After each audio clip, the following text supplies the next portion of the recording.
रामकृष्ण हरी. आज सुंदर दिवसासह आपण सुंदर असा तुकोबारायांचा अभंग घेऊया. हरीची हरिकथा नावडे जया, अदम म्हणता तया वेळ लागे. मनुष्य देही तया नाट पै लागले, अघोर साधले कुंभपाक. कासया जन्मा आला तो पाषाण, जंत काहून पडला नाही. उपजे मरोनी वेळोवेळा भांड, परी न धरी लंड लाज नाही. ऐसियाची माता कासया प्रसवली, वर नाही घातली मुखावरी. देवधर्माविन होतो चांडाळ, नास आहे भूमी भारक्षणभरी. राम म्हणता तुझे काय वेचेल, हा हित आपुले न विचारिसी. जन्मजन्मांचा होईल नरकी, तुका म्हणे चुकी जर यासी. जन्मजन्मीचा होईल नरकी, तुका म्हणे चुकी जरी यासी. या सुंदर अभंगामध्ये महाराज म्हणतात की ज्याला हरिकथा मनोभावे आवडत नाही त्याला अधम म्हणण्यास देखील वेळ लागतो. त्याला अनमोल मानवी जन्म लाभून देखील त्याची फसवणूक झालेली असते.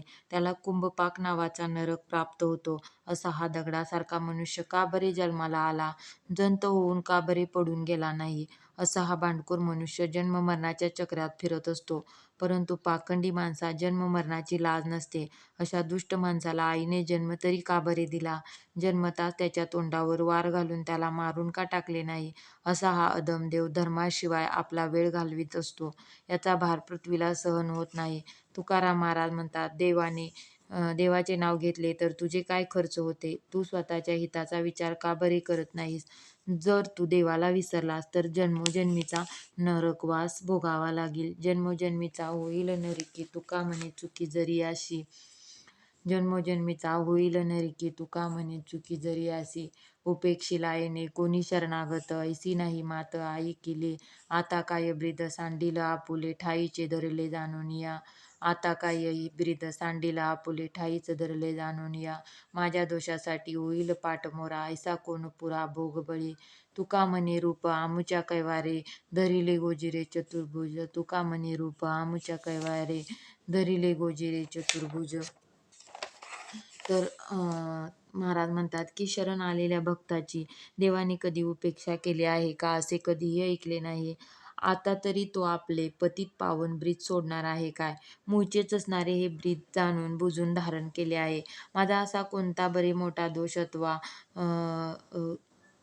अथवा असा कोणता प्रबोधोष आहे की श्रीहरी माझ्याकडे पाठ फिरवेल. तुकाराम महाराज म्हणतात, आमचा कैवार घेण्यासाठी त्याने साजिरे गोजिरे रूप धारण केले आहे. आवडी सारखे संपादले सोंग, अनंत ही मग झाली नामे. आवडी सारखे संपादिले सोंग, अनंत ही मग झाली नामे. कळे ऐशा वाटा रचिल्या सुलभा, दुर्गम या नभाची या साक्षी. हाते जेवी एक मुखे मागे घास, माऊली जयास तैसी बाळा. हाते जेवी एक मुखे मागे घास, माऊली तयास जैसी बाळा. तुका म्हणे माझे ध्यान विटेवरी, तैसीच गोजरी दिसे मूर्ती. तुका म्हणे माझे ध्यान विटेवरी, तैसीच गोजरी दिसे मूर्ती. श्रीहरीने आपल्या आवडीप्रमाणे रूप धारण केल्यावर हा अनंत नामरूपाचा झाला. लोकांना भक्तीच्या वाटा सोप्या होतील अशा निर्माण झाल्या. परमात्मा करण्यास कठीण आहे याला आकाशाची साक्ष आहे. काही मुले स्वतःच जेवतात व काहींना आईने भरवावे लागते. जसे मुलांचे वर्तन नसते त्याप्रमाणे त्याची आई सर्व काही करत असते. तुकाराम महाराज म्हणतात, विटेवर पांडुरंग असा उभा आहे, त्याचे आम्ही ध्यान करतो म्हणून त्याची साजिरी गोजिरी मूर्ती ध्यानात दिसते. धन्य मी मानिन आपुले संचित, राहिलेसे प्रीत तुझे नामी.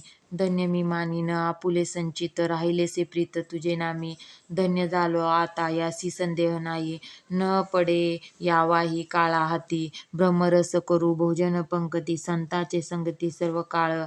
ब्रह्मरस करू भोजन पंगती, संतांचे संगती सर्व काळ. तुका म्हणे पोट धालेची न धाय, खादलेची खाय आवडीने. देवा तुझ्या नामाच्या ठिकाणी माझे चित्त पूर्णपणे जडले आहे, त्यामुळे मी माझे संचित धन्य धन्य मानेन. खरोखरच मी धन्य झालो यामध्ये काही शंका नाही. त्यामुळे काळाच्या जबड्यात मी सापडू शकणार नाही. संतांच्या संगतीमध्ये आता सदैव बसून ब्रह्मरसाचे भोजन सातत्याने करीन. म्हणून तुकाराम महाराज म्हणतात की ब्रह्मरसाचे कितीही भोजन केले तरी पोट भरले असे वाटत नाही. पुन्हा ब्रह्मरसाचे भोजन करावे असे वाटत राहते. तुका म्हणे पोट धालेची न धाय, खांदलेची खाय आवडीने. आवडीन पुरे सेविता न सरे पडियेले धुरे सवे गाठी. आवडीन पुरे सेविता न सरे पडियेले धुरे सवे गाठी. न पुरे हा जन्म हे सुख सांडिता. पुढती आता हिची मागो मार्गाची चिंता. पालखी बैसता नाही उसंतिता. कोण पेनी तुका म्हणे माझा विठ्ठल माऊली. तुका म्हणे माझी विठ्ठल माऊली. जाणे ते लागली भूक तहान. तुका म्हणे माझी विठ्ठल माऊली. जाणे ते लागली भूक तहान.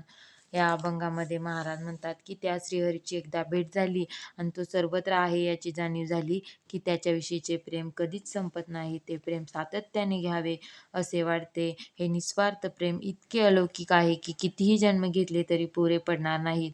या प्रेमाचा अनुभव घेण्यासाठी मी देवाजवळ अनेक जन्म मागत आहे. जो पालखीमध्ये बसतो त्याला मार्ग चालण्याची शिक्षा नाही. किती लांबचा मुक्काम असला तरी त्याला चालण्याचे श्रम वाटत नाही. त्याप्रमाणे हरिभक्ताने कितीही जन्म घेतले तरी त्याला त्याचे श्रम वाटत नाही. म्हणून तुकाराम महाराज म्हणतात, हा विठ्ठल माझी आई आहे आणि मला लागलेली तहान भूक तो जाणतो आणि त्याचे निवारण करतो. नाही त्रिभुवनी सुख या समान म्हणून मन स्थिरावले. दरी येले जीवी पाऊले कोवळी. कंठी एकावळी नाममाळा. शीतळ होऊनी पावलो विश्रांती. न साहे पुढती चाली चित्ता. तुका म्हणे झाले सकळ सोहळे. पुरविले डोहाळे पांडुरंगे. भगवंताच्या चरण कमलासारखे सुख दुसरे कोणतेही नाही. त्यामुळे त्याच्या पायी माझे मन स्थिरावले आहे. त्याचे सुकोमल चरण मी माझ्या हृदयामध्ये धारण केले आहे आणि गळात त्याच्या नावाची एकेरी माळ घातली आहे. यामुळे मी त्रिविध तापापासून पूर्णपणे मुक्त झालो आहे. मला पूर्ण शांतता आणि विश्रांती आहे. आता यापुढे चित्ताची विषयाकडील धाव थांबलेली आहे. तुकाराम महाराज म्हणतात, या पांडुरंगाने माझ्या सर्व इच्छा पूर्ण केल्या असून मला सर्व सुख सोहळ्याची प्राप्ती झाली आहे. माय बापा पुढे लाडी केले करू तैसे बोल करू कौतुके. कृपावंता घाली प्रेम पाना रस बोळवी ओरस पांडुरंगे. नाही धीर खुंटी जवळी हुंबरे ठाईच पाकरे कवळीते. तुका म्हणे मज होऊ ने दिसी न कळू ने भिन्न आहे तैसे. आईवडिलांच्या समोर जसे लहान लेकरू प्रेमाने वागते त्याप्रमाणे हे विठ्ठला मी तुझ्या समोर कौतुकाने लाडाचे बोल बोलत आहे. हे कृपेच्या सागरा तू आपला कृपेच्या सागरा हे कृपेच्या सागरा तू आपला प्रेमपाना माझ्याकडे वळव. माझ्या मुखामध्ये घाल. खुंट्याला बांधलेली वासरू गायीकडे जाऊ शकत नाही, पण गाय त्याच्या जवळ जाऊन दूध देते आणि प्रेमाने त्याला चाटते. तुकाराम महाराज म्हणतात, देवा मला तू दुःखी होऊ देऊ नकोस. मी तुझ्याहून वेगळा आहे असे वाटू देऊ नकोस. उत्तम घालावे आमुचे मुखी. निवारावे दुःखी होऊ ने दी. न बैसे न वजे जवळीने दुर्वी. मागे पुढे वारी घातपात. नाही शंका असो भलती ठाई. मावळेले पाही द्वैता देत. तुका म्हणे भार घेतला विठ्ठले. अंतरी भरले बाह्यरूप. तुकाराम महाराज म्हणतात, हे विठ्ठला जे चांगले आहे ते आमच्या मुखामध्ये घालावे. मी तुझ्याहून आम्हाला कधी दुःख होऊ नये अशी तू काळजी घे. ही विटाई सदैव उभी आहे. ती कधी खाली बसत नाही, कधी दूर जात नाही. माझ्या मागे पुढे उभे राहून माझ्यावरील संकटाचे निवारण करत असते.